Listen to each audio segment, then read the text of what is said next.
दोस्तों हाल ही में मैंने RH100 नाम की एक हॉरर थ्रिलर मूवी देखी है जो कि 2020 में रिलीज हुई थी। इस फिल्म को डायरेक्ट किया है महेश एमसीजी ने और IMDb पर मिले इस फिल्म को 7.2 आउट ऑफ 10। आप इस फिल्म को YouTube पर हिंदी में देख सकते हो। ये कहानी है जर्नलिज्म पढ़ने वाले कुछ दोस्तों की जो कि बहुत बड़े घने जंगल में बहुत सारे लोगों के मर्डर और अपहरण के पीछे क्या राज छुपा है ये पता करने के लिए जाते हैं। लोगों का ऐसा भी मानना था कि जो भी उस जंगल के अंदर जाता है वो कभी वापस नहीं लौटता। अब ऐसे में इन दोस्तों के साथ क्या क्या होगा ये देखने के लिए आपको आज की खतरनाक कहानी देखनी होगी। तो दोस्तों अगर आपको हमारा एक्सप्लेनेशन पसंद आता है तो वीडियो को लाइक और चैनल को सब्सक्राइब जरूर कीजिए। तो चलिए बिना किसी देरी के शुरू करते हैं आज की कहानी। कहानी की शुरुआत में हमें एक बहुत बड़े घने जंगल को दिखाया जाता है जहाँ पर हम कुछ स्टूडेंट को देखते हैं जो कि वहाँ पर घूमने के लिए आए थे। लेकिन तभी अचानक हम उस जंगल में एक आत्मा को भी देख पाते हैं जो कि वहाँ पर लगे हुए एक झूले पर झूला झूल रही थी और यहीं पर यह सीन कट हो जाता है। अब उसके अगले सीन में हम देखते हैं एक न्यूज रिपोर्टर बेंगलुरु में रहने वाले कुछ लोगों की जिंदगी के बारे में हमें बताता है जहाँ पर गरीबी से लोगों का बहुत ही बुरा हाल है। ना ही उनके पास पहनने के लिए कुछ अच्छे कपड़े हैं और ना ही खाने के लिए कुछ अच्छा खाना, और बच्चों की पढ़ाई के बारे में तो आप भूल ही जाओ। अब इन्हीं लोगों में से कुछ बच्चों को तो किडनैप करके भी ले जाया जाता है और उसके बाद उनकी जिंदगी पूरी तरीके से बर्बाद हो जाती है। इसीलिए सरकार को इन लोगों के लिए कुछ न कुछ करना चाहिए। अब दोस्तों इस तरह से हम देखते हैं कि शहर में किडनैपिंग के केस बहुत ज्यादा बढ़ने लगते हैं। कुछ लोग गाड़ी में आकर बच्चों को किडनैप करके ले जाते हैं और इतना ही नहीं, वो लोग बड़े बड़े लोगों को भी किडनैप करके ले जाते हैं। सारे न्यूज चैनल पर बस यही खबर चलने लगती है कि पिछले हफ्ते इस इलाके में 10 लोगों का अपहरण हुआ तो 2 दिन पहले 4 बच्चों का अपहरण हुआ। मतलब कि हर रोज कोई ना कोई गायब हो रहा था और पुलिस भी इस केस के खिलाफ कोई भी एक्शन नहीं ले रही थी। इसलिए प्रकाश नाम का एक रिपोर्टर शहर के पुलिस स्टेशन जाकर इस केस के बारे में कंप्लेंट लिखवाता है और पुलिस ऑफिसर को इन लोगों को जल्दी से जल्दी ढूंढने के लिए कहता है। लेकिन ये ऑफिसर थोड़ा सा टेढ़ा था। वो प्रकाश को कहता है कि जो लोग किडनैप हुए हैं उनके परिवार वाले यहाँ पर नहीं आए, उनके परिवार वालों को अपने सदस्यों की पड़ी नहीं है, तो तुम यहाँ पर अपना समय क्यों खराब कर रहे हो। तुम बस अपनी कंप्लेंट लिखो और यहाँ से चले जाओ, बाकी इस केस का क्या करना है हम देख लेंगे। मतलब कि दोस्तों पुलिस भी इस केस को लेकर सीरियस नहीं थी।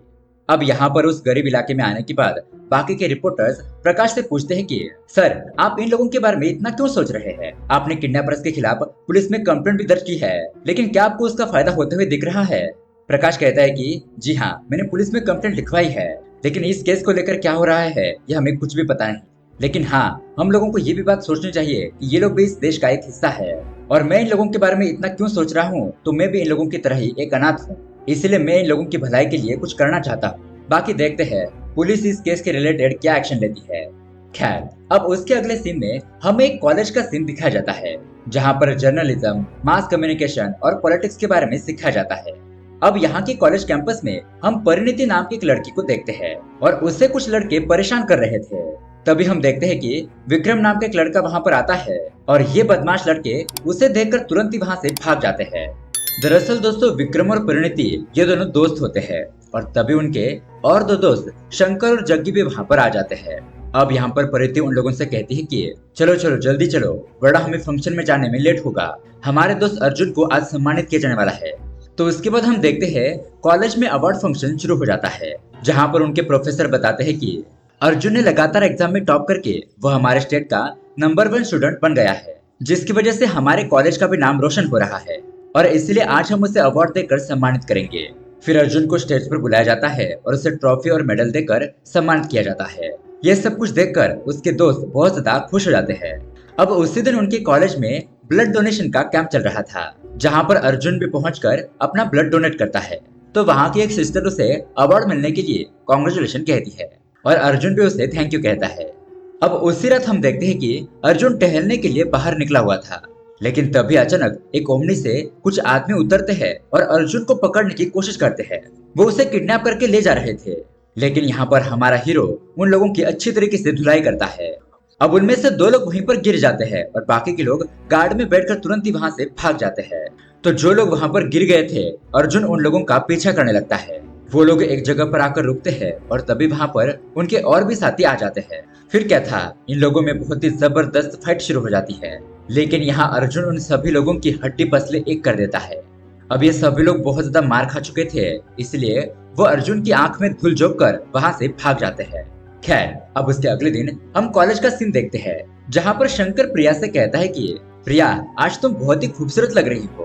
प्रिया कहती है कि ठीक है, तुम ज्यादा मुझे मस्का मत लगाओ, चलो अंदर चलते हैं, अभी क्लास शुरू होने वाली है। फिर ये सभी लोग क्लास में आकर बैठ जाते हैं और उनके प्रोफेसर का लेक्चर शुरू हो जाता है।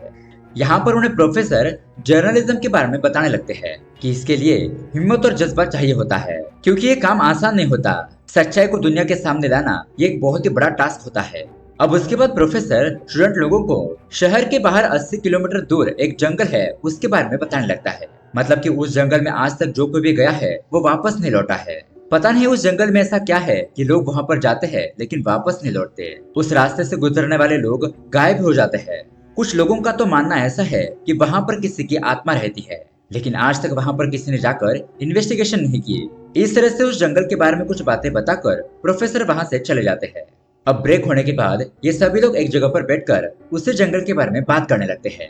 अर्जुन कहता है कि हम लोगों को वहाँ पर जाकर छानबीन करनी चाहिए, लेकिन जग्गी और शंकर इसके लिए साफ साफ मना करने लगते हैं कि वो बहुत ही खतरनाक एरिया है और हमें वहाँ पर नहीं जाना चाहिए। लेकिन विक्रम कहता है कि अरे तुम फिक्र मत करो, मैं वहाँ एंट्री करने का जुगाड़ कर दूंगा। आगे जाकर हमें इसी तरह के खतरनाक केसेस को हैंडल करना है, तो क्यों ना हम इसी केस से शुरुआत करें। इससे हमें एक बहुत ही अच्छा एक्सपीरियंस भी मिलेगा और अगर हम ये केस सॉल्व कर पाते हैं तो हमारा शहर में बहुत बड़ा नाम भी होगा, हम लोग फेमस हो जाएंगे। लेकिन परिणति कहती है कि नहीं, जग्गी और शंकर ठीक कह रहे हैं, उस जंगल में खतरा हो सकता है, हमें वहाँ पर नहीं जाना चाहिए। हम किसी दूसरी जगह पर जाते हैं ना, वहाँ पर जाकर एंजॉय करते हैं। जिस पर अब उनकी टीम का लीडर अर्जुन कहता है कि ठीक है, तो फिर तुम लोग एंजॉय करने के लिए जाओ, मैं और विक्रम उस जंगल में जाकर इन्वेस्टिगेशन करेंगे।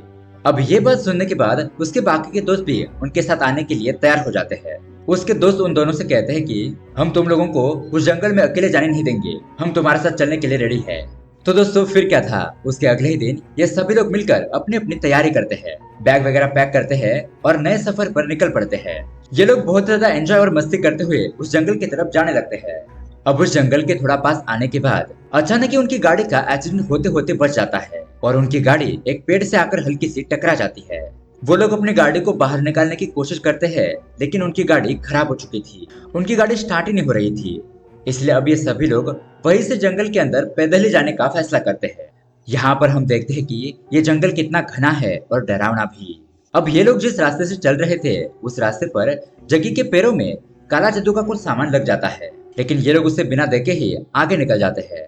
फिर वहां पर एक बोर्ड पर लिखा था कि इस रास्ते से जाना मना है, लेकिन अर्जुन कहता है कि तो फिर हम इसी रास्ते से जाएंगे और ये लोग उसी रास्ते से जाने लगते हैं। अब यहाँ जंगल के अंदर जाते वक्त शंकर को बहुत ज्यादा डर लग रहा था। अब थोड़ा अंदर जाने के बाद ये लोग जंगल के उस एरिया में आ जाते हैं जहाँ पर एक झूला लटका हुआ था। प्रिया उस झूले पर बैठ जाती है, लेकिन तभी अचानक उसे कुछ होने लगता है। वो एकदम से अजीब सा बर्ताव करने लगती है। उसके दोस्त ऐसी हालत में देखकर बहुत ज्यादा घबरा जाते हैं। उन्हें लगता है कि ये प्रिया को क्या हो गया और अब प्रिया भी उन्हें डराने लगती है। लेकिन दोस्तों ये सब कुछ प्रिया का एक मजाक था। वो अपने दोस्तों को डराने के लिए ये सब कुछ कर रही थी और वो हंसने लगती है।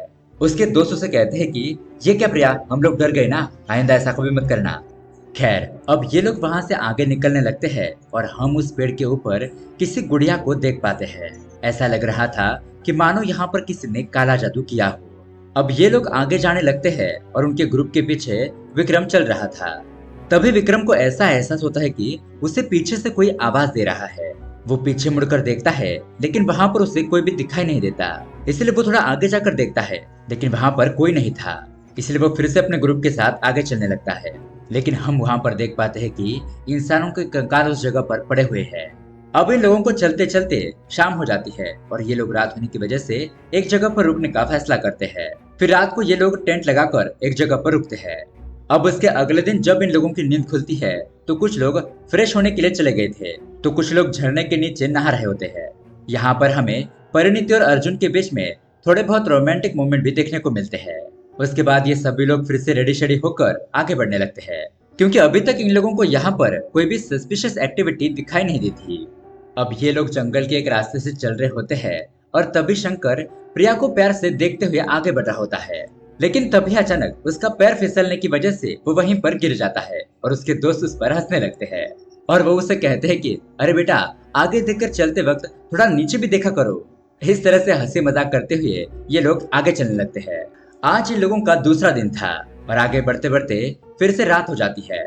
अब ये लोग एक जगह पर रुकते हैं और यहाँ पर मस्ती करते हुए वीडियोस बनाने लगते हैं, फोटो सेल्फी वगैरह निकालते हैं।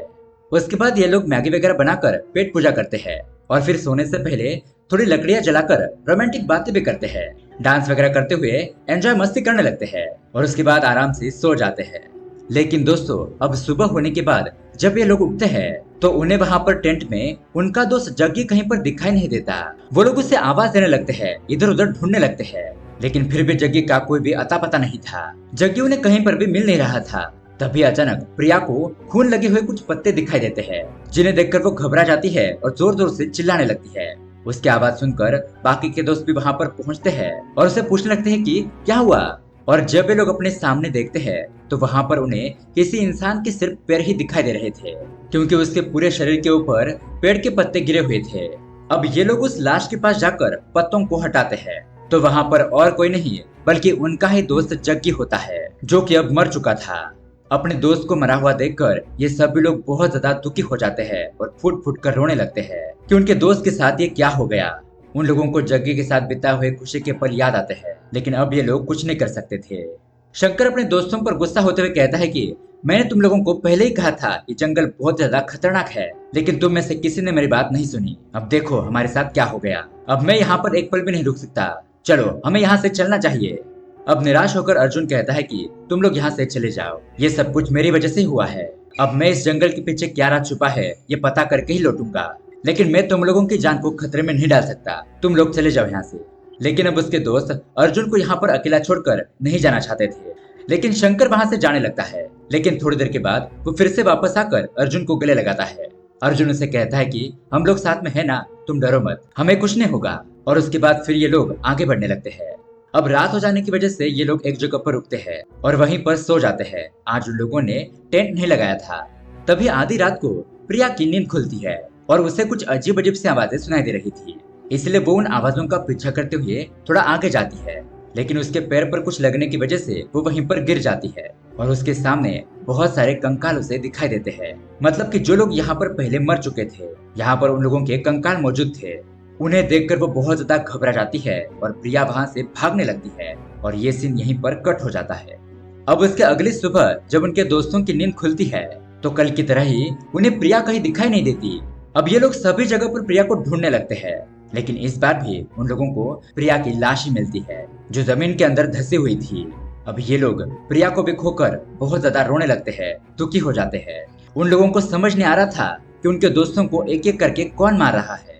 अब परिणीति अर्जुन से कहती है कि इतना सब कुछ होने के बाद भी क्या हमें यहाँ पर रुकना चाहिए? ये हमारी बहुत बड़ी गलती होगी, हमें यहाँ से चलना चाहिए। लेकिन अर्जुन और विक्रम कहते हैं कि अगर हम यहाँ से ऐसे ही खाली हाथ लौट गए तो हम जग्गी और प्रिया के पेरेंट्स को क्या कहेंगे और हमारे दोस्तों का बलिदान भी व्यर्थ चला जाएगा। अब दोस्तों हमें इसके पीछे कौन है इसका पता लगाना ही होगा। अर्जुन कहता है कि चाहे इसमें मेरी जान ही क्यों ना चली जाए, लेकिन मैं ये सब कुछ कौन कर रहा है उसे ढूंढ कर ही रहूंगा। विक्रम भी उसका साथ देते हुए कहता है कि जी हाँ, हम उसका पर्दाफाश करके ही रहेंगे ताकि यहाँ पर आने वाले लोगों की और मौतें ना हो। तो ये लोग ठीक है ऐसा कहकर वहां से आगे बढ़ने लगते हैं। लेकिन तभी अचानक उन लोगों के सामने एक अघोरी आ जाता है और उसे अपने अचानक सामने देखकर ये सभी लोग डर जाते हैं। अघोरी हंसते हुए उन लोगों से कहता है कि मृत्यु, तुम सभी लोगों के सर पर मृत्यु मंडरा रही है, वापस चले जाओ नहीं तो तुम में से कोई भी नहीं बचेगा।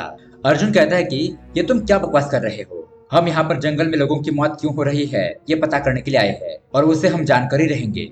अघोरी कहता है कि तुम लोगों में से 2 लोगों की मौतें हो चुकी है और फिर भी तुम लोग समझ नहीं पाए कि ये जंगल कितना खतरनाक है।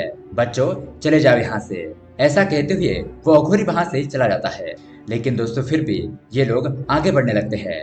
अब यहाँ पर अघोरी की बातें सुनने के बाद शंकर को बहुत ज्यादा डर लग रहा था। जब ये लोग आगे बढ़ रहे होते हैं तभी अचानक शंकर अपने सामने किसी आत्मा को गुजरता हुआ देखता है और वो अपने दोस्तों से कहता है कि रुको रुको, मैंने यहाँ पर अभी किसी को देखा। लेकिन अर्जुन कहता है कि यहाँ पर तो कोई नहीं है। शंकर, ये तुम्हारा वहम होगा, चलो। और उसके बाद ये लोग फिर से आगे बढ़ने लगते हैं।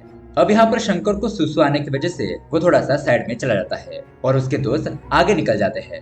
यहाँ पर शंकर को एक पेड़ पर उल्लू बैठा हुआ दिखाई देता है और वो उसे भगाने के लिए पत्थर मारता है, लेकिन वो पत्थर जाकर लगता है मधुमक्खी के छत्ते पर और वो सारी मधुमक्खियां शंकर का पीछा करने लगती है। अब शंकर वहां से अपनी जान बचाते हुए भागने लगता है। यहाँ इस तरफ अर्जुन और उसके दोस्त पीछे मुड़कर देखते हैं तो वहां पर शंकर उन्हें कहीं दिखाई नहीं देता। अब ये लोग शंकर को इधर उधर ढूंढने लगते हैं। यहाँ शंकर भागते भागते एक जगह से नीचे गिर जाता है। उसे थोड़ी सी चोट लगती है, लेकिन वो किसी तरह से उन मधुमक्खियों से बच जाता है। शंकर यहाँ पर अपने दोस्तों को आवाज लगाने की कोशिश करता है, लेकिन वहां पर उसके आसपास उसे कोई भी दिखाई नहीं देता। यहाँ पर इन लोगों को शंकर को ढूंढते ढूंढते रात हो जाती है।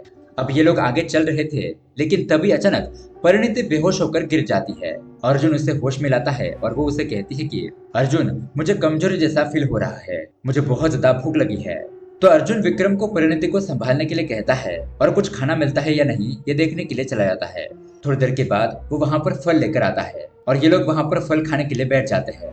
थोड़ी देर के बाद परिणीति अर्जुन से कहती है कि अर्जुन, हम इस जंगल से बचकर बाहर निकलेंगे या नहीं ये मुझे पता नहीं, लेकिन अगर हम इस जंगल से बचकर बाहर निकले तो मैं आगे की जिंदगी तुम्हारे साथ ही बिताना चाहती हूँ। अर्जुन, मैं एक अनाथ हूँ और बचपन से मेरा कोई नहीं।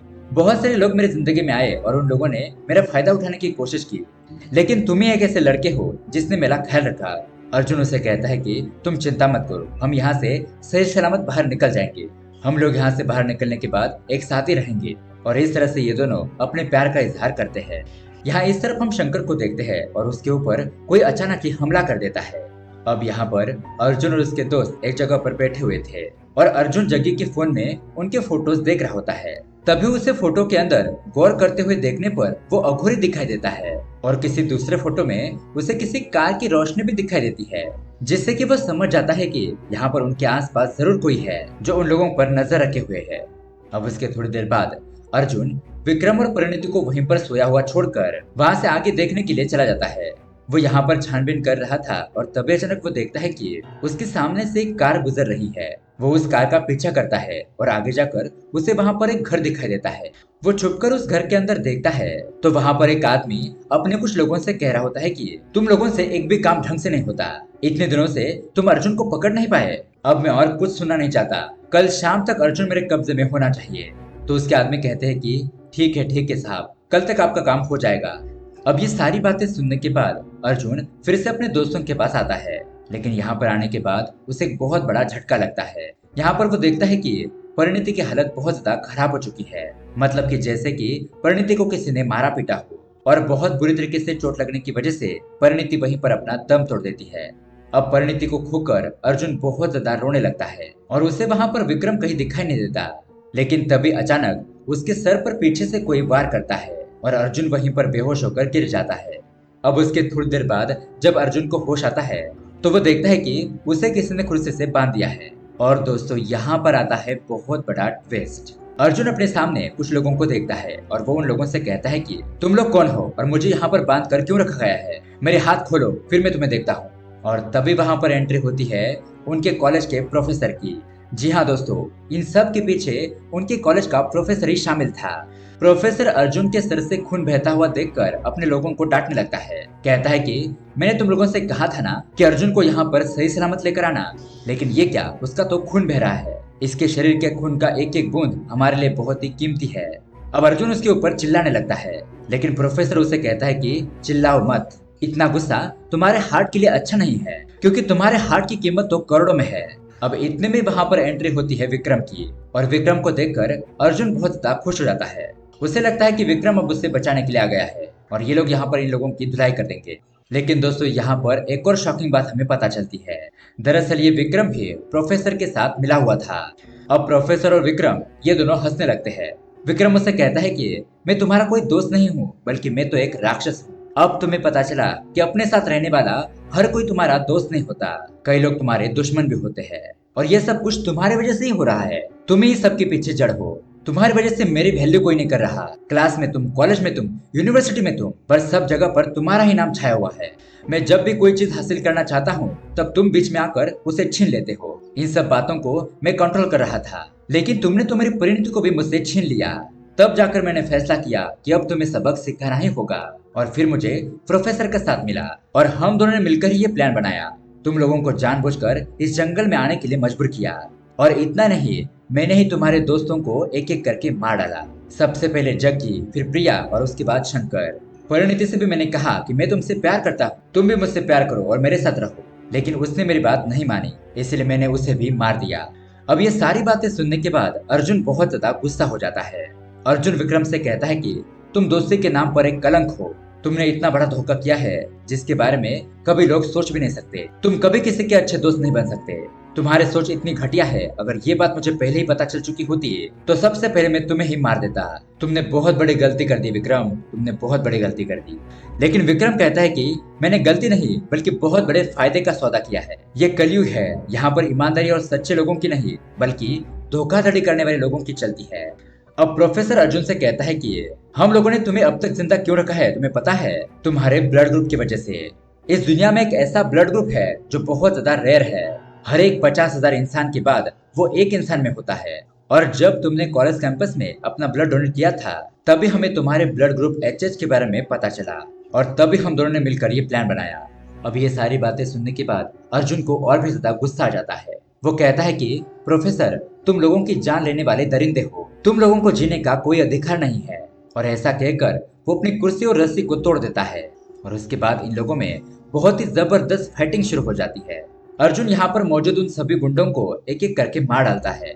उसके बाद वो प्रोफेसर को एक रॉड से मार देता है और वहीं पर प्रोफेसर की मौत हो जाती है। उसके बाद अर्जुन विक्रम से फाइटिंग करता है और वो विक्रम का गला घोटकर उसे भी खत्म कर देता है। तभी अर्जुन को ऊपर के कमरे से कुछ आवाजें आती है। जब वो ऊपर जाकर देखता है तो वहाँ पर शहर में जितने लोग किडनैप हुए थे उन लोगों को यहाँ पर लाकर रखा था। मतलब कि दोस्तों, उन लोगों को भी ये लोग ही किडनैप करते थे। फिर इन लोगों को मारकर उनके ऑर्गन्स की स्मगलिंग की जाती थी और अर्जुन यहाँ पर उन लोगों को बचा लेता है। फिर वो अपने फोन को चेक करता है तो वहाँ पर नेटवर्क होने की वजह से वो मीडिया और पुलिस को इसके बारे में बता देता है। थोड़ी देर के बाद मीडिया वहाँ पर पहुंच जाती है। मीडिया यहाँ पर आने के बाद अर्जुन से सवाल पूछने लगती है कि ये खबर पूरे शहर में फैल चुकी है, आप इसके बारे में क्या कहना चाहते हो? अर्जुन कहता है कि इस जंगल का राज पता करते वक्त मेरे दोस्तों की मौत हो गई। इस बात का मुझे बहुत ज्यादा दुख है, लेकिन अब मेरे दोस्तों की वजह से यहाँ पर और किसी की किडनैपिंग और स्मगलिंग नहीं होगी। अब आज से यहाँ पर किसी भी लोगों की मौत नहीं होगी और ये स्मगलिंग का धंधा हमेशा के लिए बंद हो जाएगा। और ये जो बच्चे और अनाथ लोग किडनैप हो चुके थे इन लोगों के लिए आप मीडिया वालों को ही आवाज उठाना चाहिए। मीडिया ही सरकार के ऊपर प्रेशर बना सकती है और उनसे इन लोगों के लिए काम करवा सकती है। हमें सरकार से सिफारिश करनी चाहिए कि इन अनाथ और लावार लोगों के लिए कुछ करना चाहिए, इनके लिए कोई योजना लानी चाहिए, तब जाकर इन लोगों का कुछ भला होगा। वरना अगर ये लोग गलत संगत में पड़ गए तो यही लोग आगे जाकर बहुत बड़े गुंडे बनते हैं, स्मगलिंग किडनैपिंग जैसे काम करते हैं। इसलिए हमें समय रहते इन लोगों को अच्छी दिशा देनी होगी। और हमें एक और बात ये ध्यान में रखनी चाहिए कि हमारे बीच में ही कुछ लोग ऐसे भी होते हैं जो अच्छाई की मूर्त बनकर रहते हैं, लेकिन उनके अंदर ही बहुत बड़ा राक्षस छुपा होता है। हमें उन जैसे लोगों को समय रहते पहचान लेना चाहिए, क्योंकि इस तरह के लोग हमें बहुत बड़ा नुकसान पहुंचा सकते हैं। और इसी मैसेज के साथ ये कहानी यहीं पर एंड हो जाती है। तो दोस्तों, ये कहानी आपको कैसी लगी हमें कमेंट करके जरूर बताइएगा। साथ ही ऐसे ही अमेजिंग मूवी देखने के लिए हमारे चैनल को सब्सक्राइब जरूर कीजिए। मिलते हैं अगली वीडियो में। Thanks for watching.